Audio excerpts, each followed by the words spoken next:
வணக்கம். காரி துப்பி விட்டு தான் துப்பிய எச்சலையே நக்கக்கூடிய வேலையை பிஜேபி பார்த்து வருகிறது. இன்னும் எவ்வளோ கேவலப்பட போறார்கள், எவ்வளோ அவமானப்பட போறார்கள் என்று எனக்கு தெரியவில்லை. ஹைதராபாத்தின் நால்சார் லா யூனிவர்சிட்டி, இந்த யூனிவர்சிட்டியிலிருந்து படிக்கக்கூடிய 450க்கும் மேற்பட்ட மாணவர்கள் வைஸ் சான்சலருக்கு கடிதம் எழுதி இந்த முறை நடக்கக்கூடிய கான்வகேஷனிற்கு chief justice of India Suryakant அவர்களை அழைக்க வேண்டாம், இந்த நபரிடமிருந்து நாங்கள் டிகிரி வாங்க விருப்பப்படவில்லை, எங்களுக்கு தேவையே கிடையாது, நீங்களே கொடுங்க, நாங்கள் ஆக்செப்ட் பண்ணிக்கிறோம். சீஃப் ஜஸ்டிஸ் ஆஃப் இந்தியா தலைமை நீதிபதி இங்கே வர வேண்டாம். எதற்காக? இந்த நாட்டு மாணவர்களை காக்ரோச் என்று அழைத்த நபர் இவர். இந்த நாட்டு மாணவர்களை அழைத்தது மட்டுமல்லாமல் ஜூலை 20ஆம் தேதி எந்த அளவில் டெல்லி போலீஸ் அத்துமீறியதோ, இந்த நாட்டு அரசாங்கம் அத்துமீறியதோ, அதை பற்றி ஒரு வழக்கு இதே நபருடைய டேபிளுக்கு வந்தபோது எவிடன்சஸ்களை பாருங்கள், வீடியோ காட்சிகளை பாருங்கள் என்று கேட்டபோது என்னிடம் நேரம் கிடையாது, என்னுடைய கோர்ட்டிடம் நேரம் கிடையாது, என்னுடைய நேரத்தை வீணாக்காதீர்கள் என்று கூறிய நபர் கையிலிருந்து நாங்கள் டிகிரி வாங்க விருப்பப்படவில்லை என்று தெளிவாக எழுதினார்கள் அங்கே இருக்கக்கூடிய மாணவர்கள். சரி, ஒரு மிகப்பெரிய சர்ச்சையாகவும் மாறியது. ஆனால் இந்த சர்ச்சை பிஜேபிக்கு எப்படி பாதித்திருக்கிறதுன்னு நீங்கள் பாருங்கள். பிகாஸ் இப்போதைக்கு நீங்கள் பார்த்தீர்கள்னா நீதிமன்றங்கள், தேர்தல் ஆணையமாக இருக்கட்டும், அல்ல எந்த இன்ஸ்டிடியூஷனுமாக இருக்கட்டும், இது பிஜேபியுடைய ஆட்கள், ஆர்எஸ்எஸ் உடைய சப்போர்ட்டர்ஸ்களை கொண்டு வந்து ஒட்டுமொத்த சிஸ்டத்தையே தன் கைவசப்படுத்தக்கூடிய வேலையை பார்த்திருக்கிறார்கள். கடவுளாக இருக்கக்கூடிய தலைமை நீதிபதி அவர்களையே நீங்கள் கொச்சைப்படுத்தி விட்டீர்களா என்கிற அந்த ஆக்ரோஷத்தில் பார் கவுன்சில் ஆஃப் இந்தியா இதோடைய சேர்மனான Manan Kumar Mishra, who is also a Rajya Sabha MP from BJP, இவர் ஒரு கடிதம் எழுதுகிறார், ஒரு நோட்டிஃபிகேஷன் கொடுக்கிறார். பார் கவுன்சில் ஆஃப் இந்தியா அவர்கள் தான் இந்த பிராக்டிஸ் செய்வதற்கான லைசன்ஸ் எல்லாம் வழங்குவார்கள். ஸோ பார் கவுன்சில் ஆஃப் இந்தியாவுடைய சேர்மன் நால்சார் யூனிவர்சிட்டியில் இருக்கக்கூடிய எந்த மாணவருக்கும், இந்த வருடம் படித்து பாஸ் ஆன எந்த மாணவருக்கும் பிராக்டிஸ் செய்யக்கூடிய அந்த வாய்ப்பை கொடுக்கக்கூடாது. இந்த விஷயத்தில் இன்குவைரி நடந்து முடியும் வரை இவர்களுக்கு கிடைக்கக்கூடிய அந்த சர்டிஃபிகேட்டுக்கான எந்த வேல்யூமே கிடையாது. நாங்கள் முடிவெடுத்து சொன்னால் மட்டும்தான் இவர்களுக்கு வேலை வாய்ப்பை நீங்கள் வழங்கலாம். ஸ்டேட்டுக்கு ஒரு ஆர்டர் கொடுக்கப்பட்டது எல்லாம். இது மட்டுமல்ல, இன்னொரு ஆர்டர் கொடுக்கப்பட்டது வைஸ் சான்சலருக்கு. யார் இந்த 450 நபர்கள்? சீஃப் ஜஸ்டிஸ் ஆஃப் இந்தியாவுக்கு எதிராகவே இந்த மாதிரி கடிதம் எழுதியிருக்கிறார்கள். அவர்களை ஐடென்டிஃபை செய்யுங்கள், யார் அந்த மாணவர்கள், இப்படின்னு ஒரு ஆர்டர் வந்தது. ஓகே, இந்த ஆர்டர் எந்த அளவில் சர்ச்சையாக மாறியதுன்னு நீங்கள் பார்த்தீர்கள்னா, ஒரு மாணவர் அவருடைய right that what he wants to do, what he wants to say, ஒரு லா ஸ்டூடெண்ட்டுக்கே இந்த நிலை என்றால் அப்போ மற்ற மாணவர்கள் கடந்த 2 நாட்களாக நீங்கள் பார்த்தீர்கள்னா எந்த அளவில் சின்ன சின்ன மாணவர்கள், குழந்தைகள், பள்ளி குழந்தைகள், வாய் காது கேட்காத குழந்தைகள், கண் பார்வை தெரியாத குழந்தைகள்,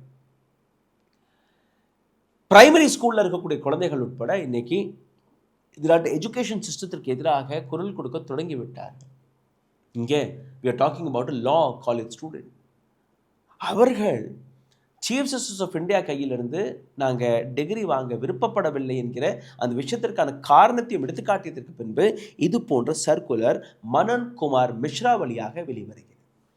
ஒட்டுமொத்த சோஷியல் மீடியாவில் இது வைரலாகவும் பரவுது. ஏன்னா இட்ஸ் அ ஸ்டூடெண்ட் மேட்டர். ஜென்சியை நீங்கள் ஜந்தர் மந்தரில் பார்த்தீர்கள், ஜார்க்கண்டில் பார்த்தீர்கள். இந்த முறை மனன்குமார் மிஸ்ரா வித்தின் 24 hours அப்படியே நடுநடுங்க தொடங்கி விட்டார். ஏன்னா அந்த அளவில் ஆக்ரோஷம், மாணவர்களுடைய ஆக்ரோஷம். Now this man comes up and says, நாங்கள் தீர விசாரித்ததுக்கப்புறம் இந்த நோட்டிஃபிகேஷனை நாங்கள் வாங்கிக் கொள்கிறோம். In a fresh communication dated on 13 August, அந்த லெட்டரை நீங்கள் பார்க்கிறீர்கள். 13 August, he says, Nalsar Vice Chancellor and all state bar council and council stated that the vast majority of 2026 pass outs were innocent. Just a day before he says they're criminal.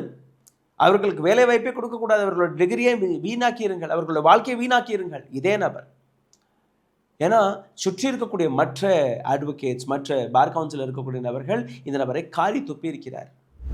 மண்டையிலே கொட்டு கொட்டி என்னையா எழுதி வச்சிருக்க, ஏற்கனவே பட்ட அவமானம் போதாதா, ஏற்கனவே இந்த நாட்டு மாணவர்களை ரோட்டில் இறக்கிவிட்டது போதாதா, மறுபடியும் இது போன்ற பிரச்சனை தேவையா என்று கேட்டதுக்கு பின்பு அவர் அப்படியே யூட்டன் அடிக்கிறாராம். அந்த கடிதத்தில் நாங்கள் அலசி ஆராய்ந்து பார்க்கும்போது இந்த மாணவர்கள் அப்பாவிகள், இன்னசென்ட், அதனால் all students would be now entitled to seek enrollment with the state bar council. இதுக்கப்புறம் அவங்க என்ரோல் பண்ணலாம். ஃபஸ்ட்டு என்ரோல் பண்ணக்கூடாது, வேலை வாய்ப்பு கிடைக்கக்கூடாது. இனி அவர்கள் சேரலாம். The letter also noted reliable resources that handful of teacher outsiders has been instrumental and initiated the students. நாங்கள் தீர விசாரிக்கும் போது ஒரு சில டீச்சர்ஸ், ஒரு சில அவுட்சைட் மாணவர்கள், அவர்கள் இந்த குழப்பத்தை உருவாக்கினார்கள். ஆனால் அங்கே படிக்கக்கூடிய மாணவர்கள் அப்பாவிகள். And he also says that factual inquiry would continue. இப்போ நடக்கக்கூடிய இன்குவரி நடந்து கொண்டே இருக்கும். with further action to follow on the basis of Vice Chancellor's report. Vice Chancellor யாரு? He is also a person from BJP. இல்லை பிஜேபிக்கு அடங்கக்கூடிய ஒரு நபர். அவருடைய ரிப்போர்ட் வந்ததுக்கப்புறம் நாங்கள் ஆக்ஷன் எடுப்போம். அப்போ அந்த 450 மாணவர்களை ஐடென்டிஃபை செய்ய சொல்லியிருக்காரு இல்லையா, அந்த 450 மாணவர்கள் மீது இந்த action பாயப்போகிறது. No student shall be made to suffer without any fault on his part. கேள்வி எழுப்பிய மாணவர்கள், அவர்கள் மீது தான் இந்த ஆக்ஷன் எடுக்கப்படணும். அமைதியாக வாயப்புத்தி கொண்டு எங்களுக்கு அடங்கி வாசிக்கக்கூடிய மாணவர்கள், அவர்கள் நாங்கள் விட்டிருவோம். இதுதான் அவருடைய பதிலாக இருக்கு. Chairman Mishra publicly confirmed the modification, stressing that no student should suffer without fault. அதனால தான் தொடக்கத்தில் சொன்னேன், காரி துப்பி விட்டு தான் துப்பி எச்சலையே நக்கக்கூடிய வேலையை இவர்கள் பார்த்து வருகிறார்கள். கேவலம் மேல கேவலம், அவமானம் மேல அவமானம் பட்டுக்கொண்டே இருந்தால் கூட இவர்கள் திருந்த போவதல்ல. காக்ரோச் ஜனதா பார்ட்டி உருவானதற்கான காரணம், ஜந்தர் மந்தரில் நடந்த போராட்டத்திற்கான காரணம், ஜார்க்கண்டில் நடந்த போராட்டத்திற்கான காரணம், நாடு முழுவதும் மாணவர்கள் ரோட்டில் இறங்கி போராடுவதற்கான காரணம், இந்த நாட்டிற்கக்கூடிய சிஸ்டம், எஜுகேஷன் சிஸ்டம் கரப்ட் ஆகிவிட்டது, துருப்பிடிச்சிருச்சு. மிஷினில் துருப்பிடிச்சிருச்சு. அதை சரி செய்யணும், அதில் ஆயிலிங் எல்லாம் போடணும், அதை ஓவர் ஆயிலிங் செய்யணும், சர்வீஸ் பண்ணணும். இப்போ அந்த சர்வீஸ்க்கான வேலையை தான் இந்த மாணவர்கள் பார்த்து வருகிறார்கள். within 24 hours this man's U-turn shows. பயமுறுத்த பார்ப்போம், மிரட்டி பார்ப்போம், மிரட்டலையா காலில் போய் விழுந்துடும். And BJP is again fallen on the feet of these students. இந்த நாட்டு மாணவர்கள் விழித்து கொண்டார்கள். புரிந்து கொள்ளுங்கள், உங்களுடைய அடக்குமுறை, உங்களுடைய அராஜகம், உங்களுடைய திமிரு, உங்களுடைய அகங்காரம் அனைத்தையுமே ஓரம் கட்டிவிடுங்கள். இதற்கு மேல் யாராக இருந்தாலும், அது எதிர்க்கட்சி தலைவராக இருக்கட்டும், இல்லை ஆளும் கட்சி தலைவராக இருக்கட்டும், அது மத்திய அரசாங்கமாக இருக்கட்டும், அல்ல மாநில அரசாங்கமாக இருக்கட்டும், everyone is answerable to the public of this country. Everyone is accountable for their own flaws. அக்கௌண்டபிலிட்டியை இன்னைக்கு இந்த நாட்டு மாணவர்கள் செட் செய்ய தொடங்கிவிட்டார்கள். அவர்களை மீறி, அவர்களை மிரட்டி உங்களால் எதையுமே சாதிக்க முடியாது. அதனால் சரண்டர் ஆகிவிடுங்கள். மாணவர்களுடைய பிரச்சனையை தாண்டி அதற்கான சொல்யூஷனை தேடி அதை சரிபார்த்து கொடுங்கள். அதுதான் இந்த நாட்டு அரசாங்கத்திற்கும் இந்த நாட்டு சிஸ்டத்திற்கும் சரியான வழியாக இருக்க போகுது. சிந்தித்து பாருங்கள். இந்த வீடியோவில் உங்களை இன்னும் ஆழமாக கூட்டிச்சதுக்கு முன்பு ஒரு சிறிய கோரிக்கை. கடந்த ஒரு வாரமாக ஒரு புதிய ஆக்டிவிட்டியை தொடங்கி இருக்கிறோம்.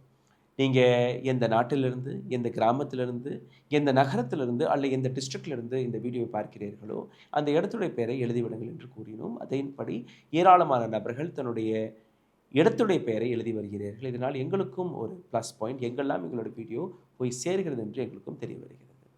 இதை நீங்கள் தொடர்ந்து செய்வீர்கள் என்று நம்புகிறோம். இந்த வீடியோ எங்கிருந்து நீங்கள் பார்க்கிறீர்கள் அதையும் நீங்கள் எழுதிவிடுங்கள். நன்றி, வணக்கம். ஊடகம் கார்ப்பரேட் அரசியல்வாதிகளின் கைப்பாவையாக அடிமைகளாக இருந்தது போதும். இனி சாட்டை எடுத்து சுழற்றும் நேரம் வந்துவிட்டது. ஊடகம் பொதுமக்களாகிய உங்களுக்காக உங்களாலேயே இயக்கப்பட வேண்டும்.